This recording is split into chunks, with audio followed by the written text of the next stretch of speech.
It happened more than 84,000 times in the state of Florida last year. Incidents where drivers either struck another car, bicycle, or person and just left the crash site as if nothing ever happened. It's bad to be involved in a traffic crash. None of us want to be involved in a traffic crash. However, you're making a bad situation worse once you make that decision to leave. At that point, you've now become a criminal. And, criminals go to jail. The rising number of hit and runs, especially here in Southwest Florida, is leaving FHP troopers having to tell far too many family members that their loved one was struck, then left for dead by an unknown driver. It's a horrible, traumatic event to a family. There's a domino effect here. When someone loses their life in an untimely fashion, especially when someone else commits a criminal act and by leaving a scene, it's unconscionable. It's a rare week to turn on the news and not hear a story of a driver, pedestrian, or a bicyclist being hit. Some recover from their injuries, others don't.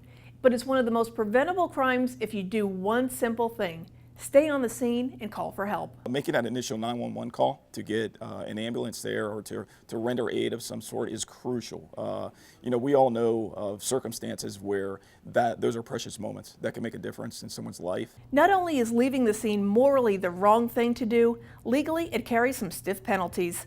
Leaving the scene of a crash involving a death is a first-degree felony with a maximum penalty of 30 years in prison. Leaving the scene of a crash involving injuries is a third-degree felony, which could put you in prison for up to 5 years.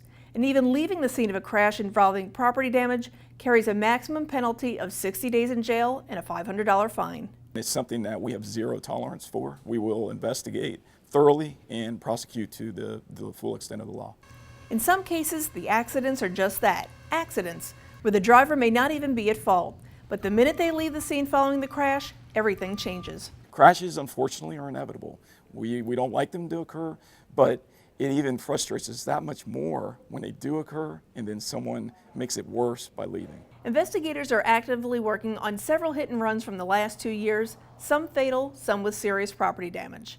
They're hoping that despite any time that's passed, that persons directly involved with or who even witnessed one of these crashes will come forward. We have the power of numbers here. If we all look out for each other, are aware that this happens out there 84,000 times last year in the state of Florida, we can do something about it. Make that call, be aware.